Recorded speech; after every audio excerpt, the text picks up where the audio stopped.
I will never forget the first night I set foot in the Blue Ridge Mountains of North Carolina.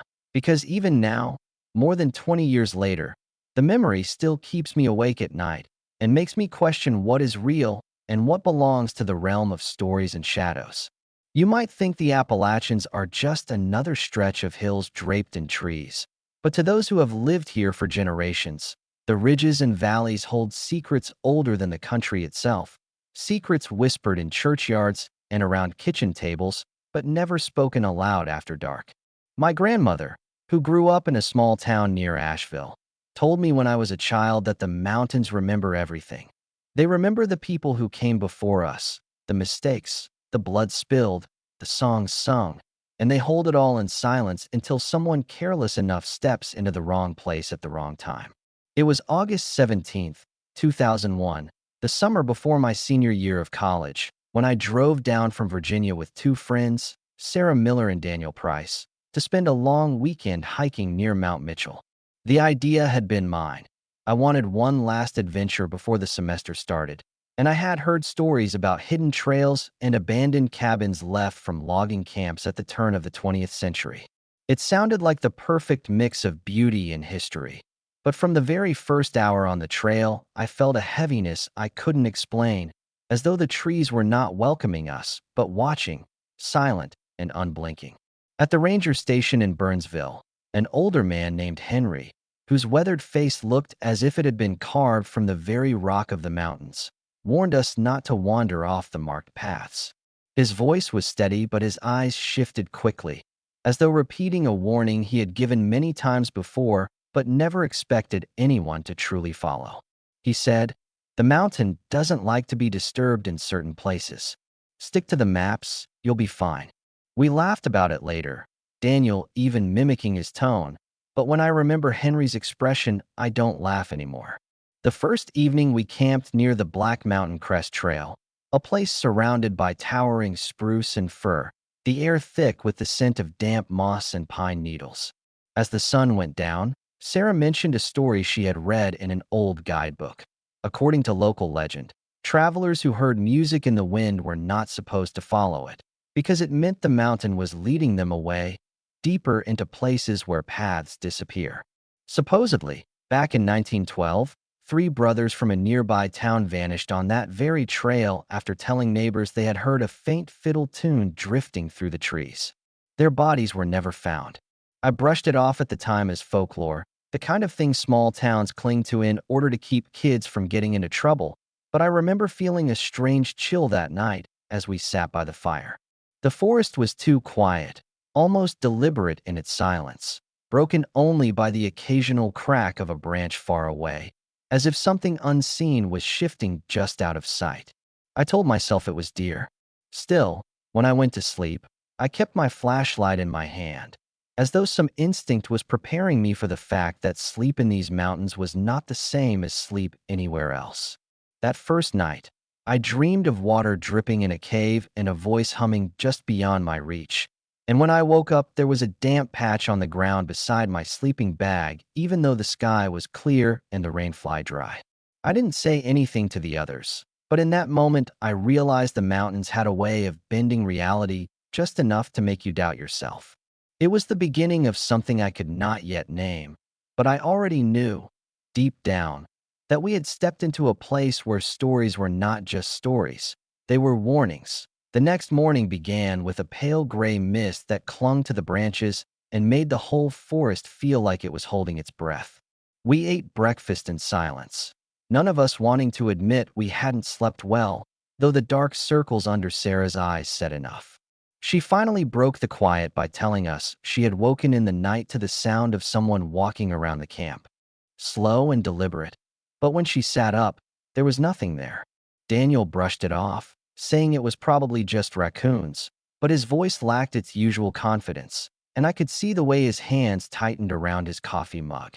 We packed up and headed further along the trail, climbing higher, the air cooler and thinner, but the unease only grew.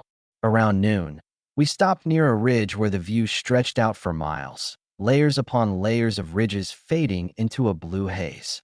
It should have been beautiful, but instead I felt a strange pull in my chest, as though the horizon was hiding something from us, something it didn't want us to see. When I mentioned it, Sarah said quietly, "My grandmother used to say the mountains hide their dead in plain sight. You can walk right past them and never know." Her words struck me harder than I expected, maybe because they echoed what my own grandmother had told me years ago. That afternoon, we stumbled upon something not marked on the map, a narrow side path, barely visible under the overgrowth, leading down into a shadowed hollow. Daniel, always the one to push for detours, insisted we check it out, even though Henry's warning still lingered in my mind. Against my better judgment, I followed. The path twisted sharply, leading us deeper until the air grew damp and the light dim.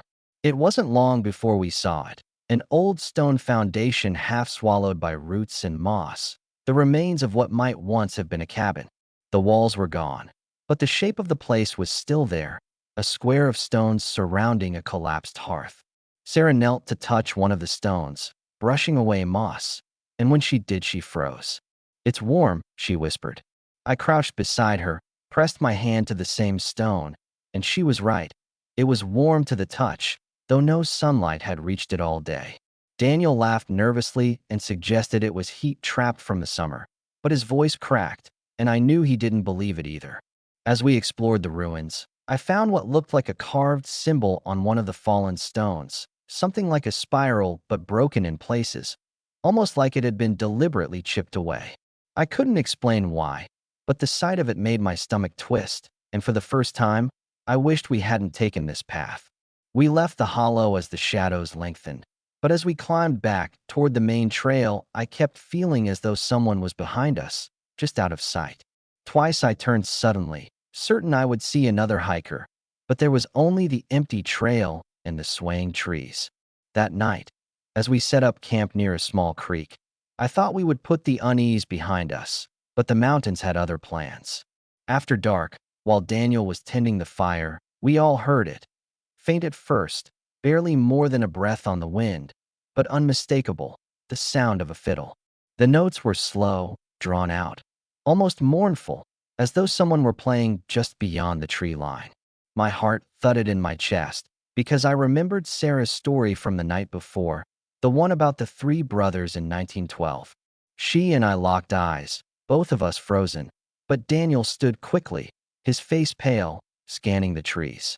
"It's just someone camping nearby," he said, though his voice trembled. But deep down I knew.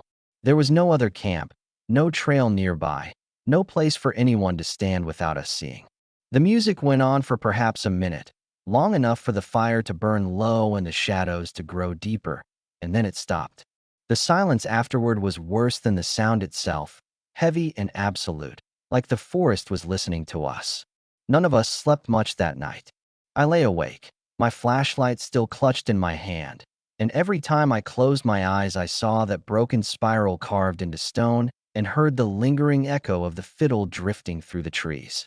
By morning, I knew without a doubt that we had crossed some invisible line in these mountains, and whatever waited beyond it was not going to let us leave unchanged. By the third day, the air itself seemed to press against us, heavy and damp, as if the mountain had decided we had stayed long enough. We were supposed to circle back toward the main trailhead that morning, but when I pulled out the map, nothing looked right. The creek we had camped beside didn't appear on it, and the ridge to the east was missing entirely.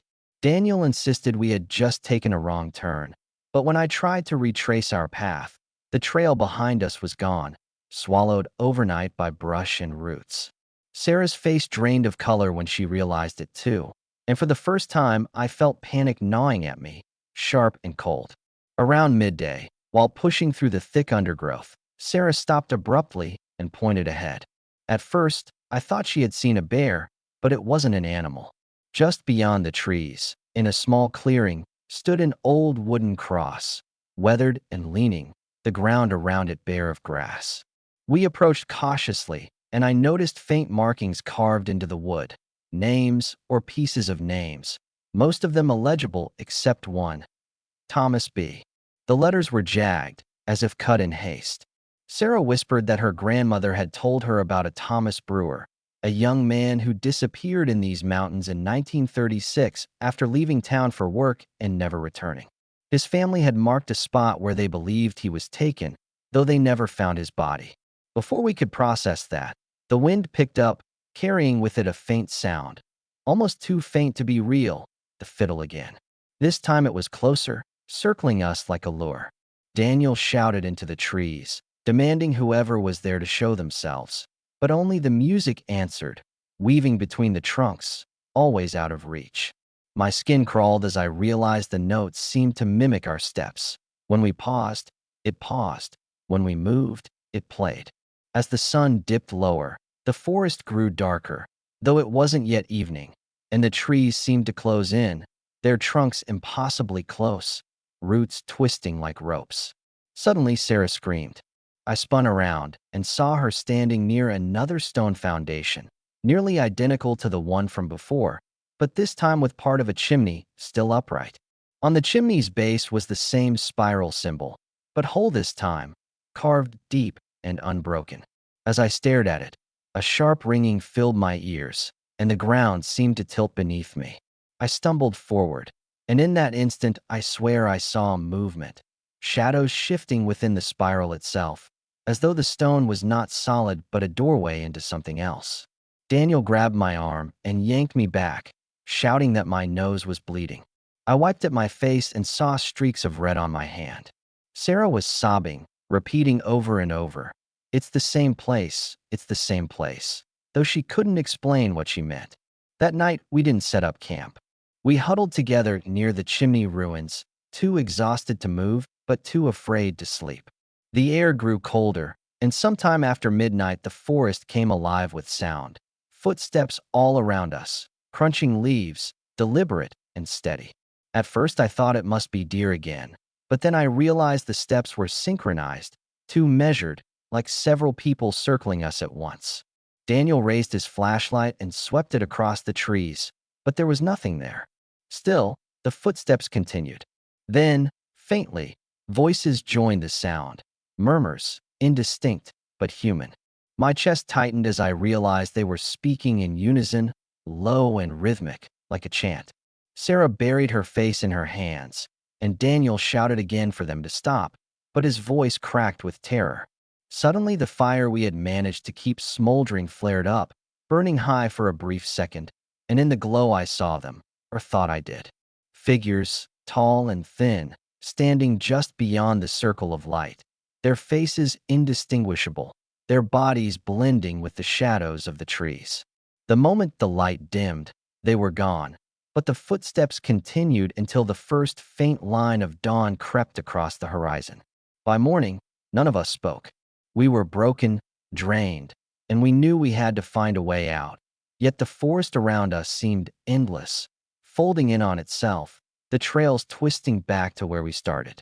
That day stretched into a blur of walking and stumbling, our throats dry, our nerves raw, and just when I thought I couldn't take another step, we found something that froze me where I stood, a clearing with 3 wooden markers, crude and ancient, leaning against one another.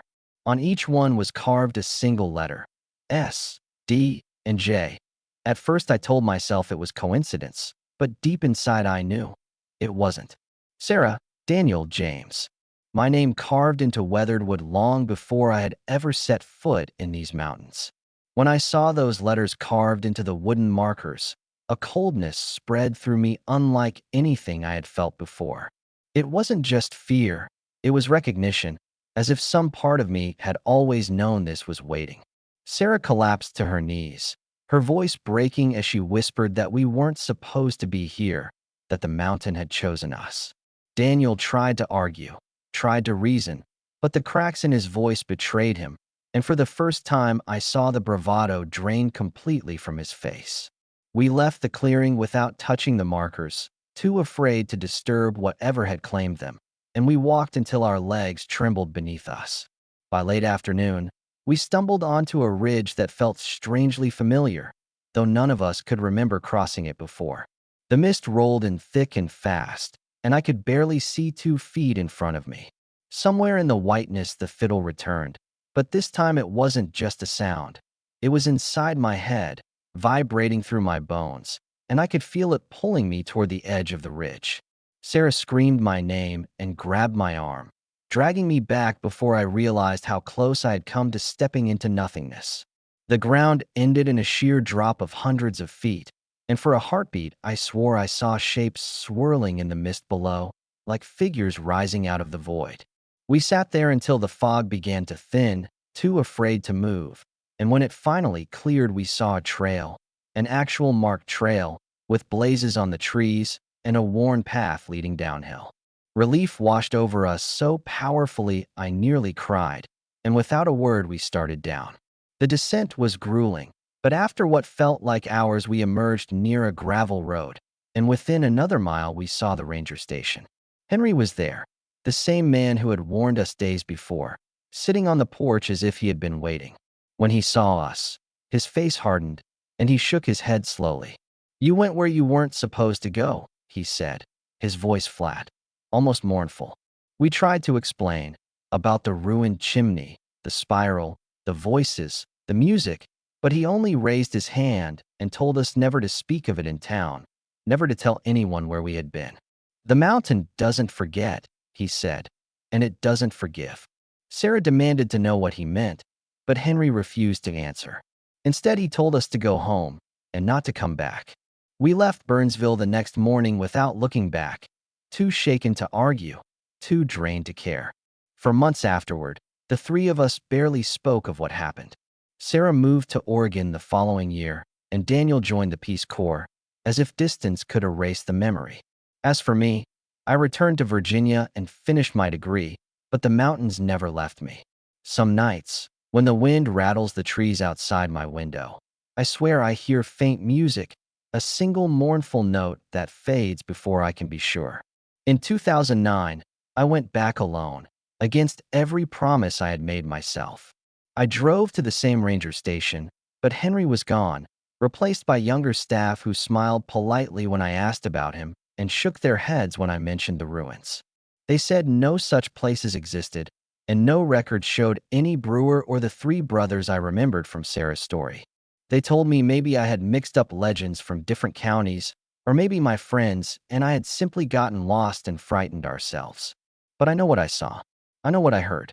And I know that in a small hollow high in those ridges, a chimney still stands with a spiral carved deep into its stone. Sometimes I wonder if those markers we found were warnings or prophecies, and whether by leaving we defied the mountain or only postponed what it intends. I haven't set foot in the Blue Ridge since, but the truth is I carry it with me. The mountains don't forget. They wait. And one day, I fear, they will call me back.